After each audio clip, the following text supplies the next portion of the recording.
오늘 하세나 본문은 신명기 1장 1절에서 12절까지의 말씀입니다.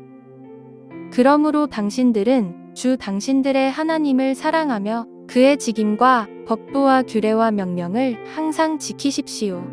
주 하나님의 위엄과 강한 손과 편팔을 기억해야 할 사람은 당신들의 자녀가 아니라 바로 당신들입니다.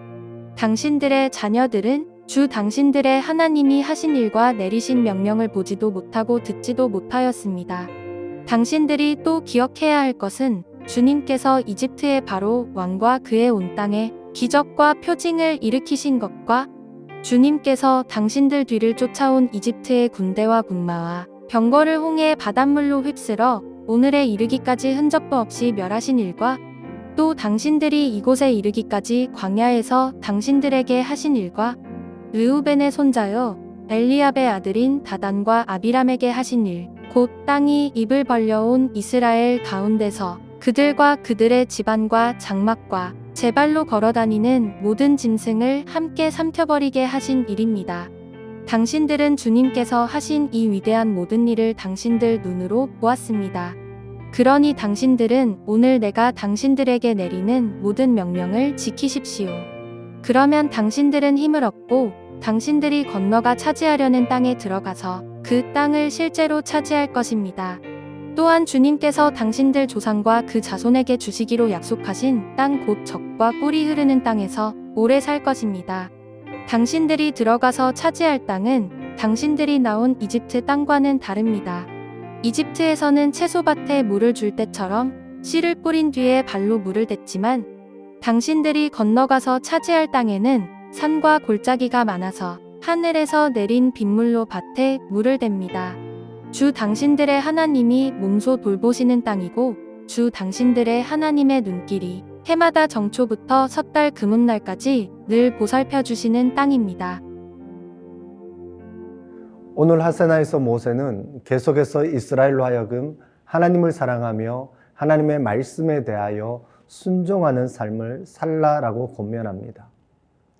그러면서 모세는 이러한 권면의 배경과 근거로서 출애굽과 광야에서의 여정에서 하나님이 행하신 일과 이스라엘이 하나님께 행한 일에 대해 기억, 즉 회고하게 합니다. 특별히 주 하나님의 위엄과 강한 손과 편팔을 기억해야 하는데요. 이것을 기억해야 하는 사람은 당신들의 자녀가 아니라 바로 당신들이라고 말합니다. 여기서 당신의 자녀는 광야 생활 중에 태어난 자녀뿐만 아니라 그 뒤에 이어지는 후손들을 통칭하는 것입니다. 이 구절에 대해 개역 개정판을 보면 너의 자녀는 알지도 못하고 보지도 못하였으나 라고 기록되어 있는데요. 여기서 알지도 못했다라는 표현은 지식적으로 알지 못했다라는 의미가 아니라 경험적, 체험적으로 알지 못한다라는 말입니다. 여기서 모세가 강조하고 싶은 것은 모세의 설교를 듣던 사람들은 2절에서 6절에 나오는 초자연적인 하나님의 역사를 경험적으로 알고 있다라는 것입니다. 그러니 당신들의 자녀가 아니라 바로 당신들이 이 사실을 기억하고 더욱 하나님을 사랑하고 하나님의 말씀대로 살려고 애써야 함을 강조하려는 것입니다. 먼저 이스라엘이 기억해야 할 것은 주님께서 이집트의 바로 왕과 그의 온 땅에 기적과 표징을 일으키신 것입니다. 10번에 걸쳐 이집트에서 행한 재앙과 하나님의 역사를 여러분은 기억하실 것입니다. 4절에 주님께서 당신들 뒤를 쫓아온 이집트의 군대와 군마와 병거를 홍해 바닷물로 휩쓸어 오늘에 이르기까지 흔적도 없이 멸하신 일을 기억해야 한다라고 말합니다. 더 나아가서 이스라엘이 이곳에 이르기까지 하나님이 광야에서 행하신 일을 기억해 보라라고 말합니다. 반석에서 물을 내신 것과 만나와 메추라기로 먹이시고 구름 기둥과 불 기둥으로 인도하신 일을 여러분 한번 떠올려 보십시오. 이렇게 하나님이 자신의 백성을 향해 행하신 일이 무엇인지를 기억하게 한 후에 이제 백성들이 하나님께 행한 일이 무엇인지를 의도적으로 대비시키고 있는데요.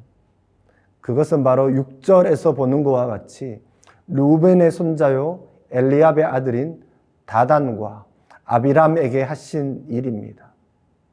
오늘 본문에는 빠져 있지만 다단과 아비람과 더불어 이스할의 아들인 고라는 당을 짓습니다. 그리고 하나님께서 세우신 지도자인 모세와 아론의 권위에 도전합니다. 뿐만 아니라 레위인이라는 자신들의 위치를 받아들이기보다는 제사장 직분을 달라라고 요구했습니다. 하나님을 거스르는 고라, 다단과 아비람이 하나님의 진노 아래 어떤 심판을 받았습니까? 땅이 입을 벌려 온 이스라엘 가운데서 그들과 그들의 집안과 장막과 제 발로 걸어 다니는 모든 짐을 함께 삼켜버렸습니다. 더 나아가서 민수기 16장 12절에서 14절을 보면 다단과 아비람은 가나안이 아니라 이집트가 젖과 꿀이 흐르는 땅이라고 묘사합니다. 그래서 모세는 오늘 본문에서 이집트 땅과 가나안 땅을 직접적으로 대비시킵니다. 9절 말씀에 가나안은 젖과 꿀이 흐르는 땅이라고 표현합니다. 10절에서 11절을 보면 이집트 땅과는 달리 약속의 땅인 가나안은 하나님이 몸소 돌보시는 땅입니다. 그것이 어떻게 실제로 드러나고 있습니까? 이스라엘은 이집트에서 종살이를 하는 동안 그들 중 많은 사람들은 항상 관계 수로를 사용하는 이집트의 들판에서 일을 했습니다.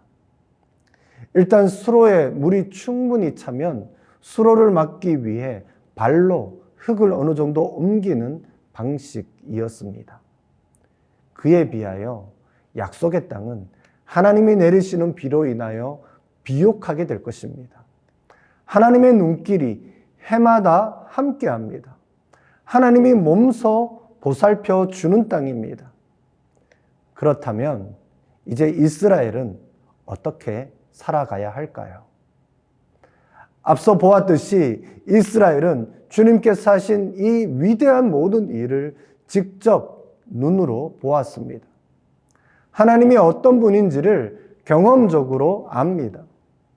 하나님께 순종했을 때와 하나님을 거역했을 때에 어떤 일이 있는지 경험적으로 압니다.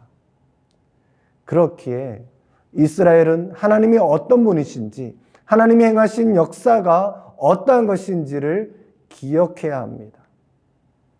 오늘 우리 역시 마찬가지입니다.